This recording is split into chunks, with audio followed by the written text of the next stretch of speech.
Hi, Andrew Huffer here from the Arid Group. We all know how hard it is to get clients, to keep them interested, and make sure they know what our work's all about. So I'm always on the lookout for new tools to help you to do this. And today I'm going to share with you one of those tools. So take a bit of time to watch the accompanying video, give some thought to how you could use it and how it could make sure you're in front of your clients all the time and they're interested in what you're doing. Let's start off with just a few ideas about keeping your clients interested and engaged in the sort of things you're doing in your work or in your projects. First thing is to make sure you really understand these guys. What are their concerns? What are their worries? What are the problems? And importantly, which of these can you provide a solution to? If you've got that right, you're going to be halfway there. Also give some consideration to how you communicate with them, how you make sure that message clearly gets through to them that, yeah, you got some problems, all right, but the work I'm doing will be a solution to those problems. It's making sure you get some basic good copywriting in place to appeal to them, keep them involved, and keep them engaged. And importantly, once you've got that into your package and ready to go, give some thought to how you're going to get that letter from the mailbox and not into the bin, but onto their desk and ripped open so they're thinking, great, these guys are back in touch. I'm really looking forward to getting some value from them. And that's all about creating interest, making sure that they're engaged, they're wanting to hear from you so that you become a welcome guest, not an uninvited pest into their homes. Because the main thing is, if we can't grab them, we're gone. So thinking about how we grab them, things about using headlines and how we use them. I think we're all pretty good on using headlines, but I'm not quite sure that we've got it clear on how to use them. So let's give some thought to that. There's a whole host of different headline types that you could possibly use. All of them have different functions and different uses and different times. So do a bit of background research to see what's the most appropriate headline given the message I'm trying to communicate and the audience I'm communicating to. And some other ways to get your audience involved. I've recently been involved in a project which has been looking at case studies with farmers who have been involved in some catchment management work at a place called Calaberan, about 200 k's east of Perth. This fellow here, Murray Clement, got heavily involved in replanting big areas of his farm with saltbush, and it's made a huge difference to his property.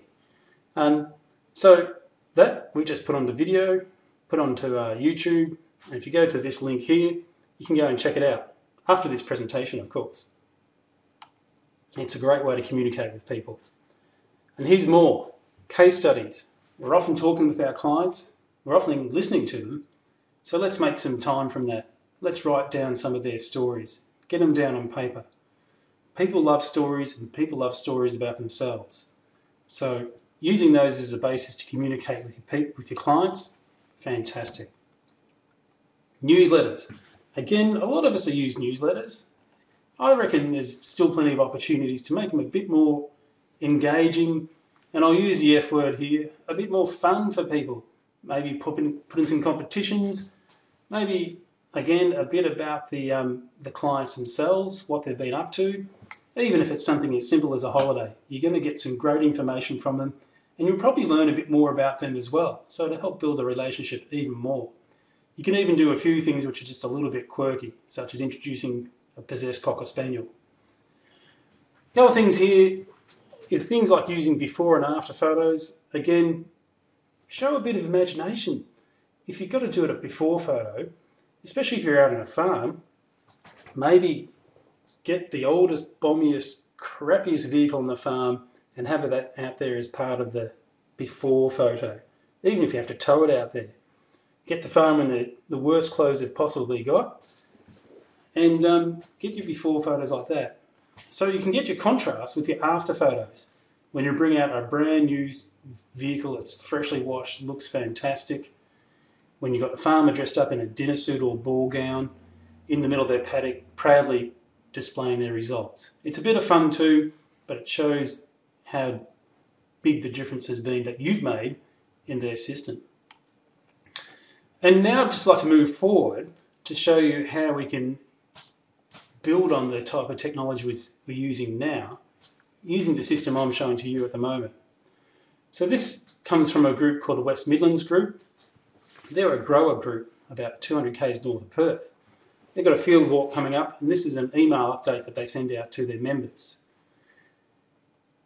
One of the things here they highlight is the sort of stuff that they'll be covering in their field walk. Good stuff.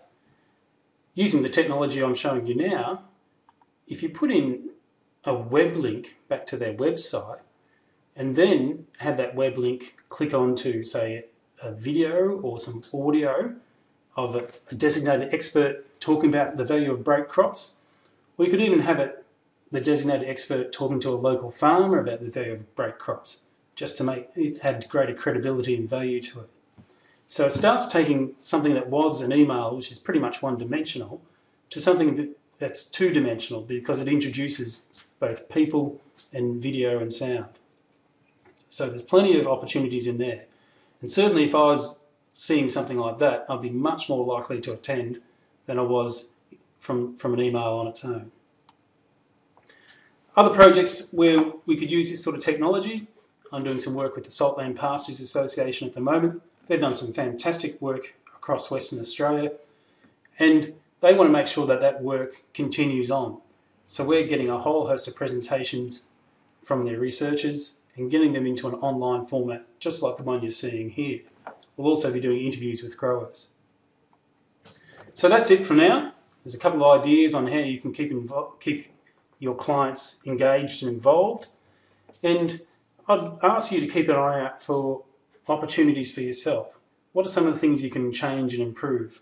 What are some of the things you can fine-tune? Who are some of the people you can listen to? And what are some of the things, if you hold a magnifying glass up to, you think, there's one thing I can just change a bit. So if you're on my online forum, you'll be hearing more about this soon. If you'd like to be part of it, just drop me an email and I'll be happy to keep you informed. Thanks for your time.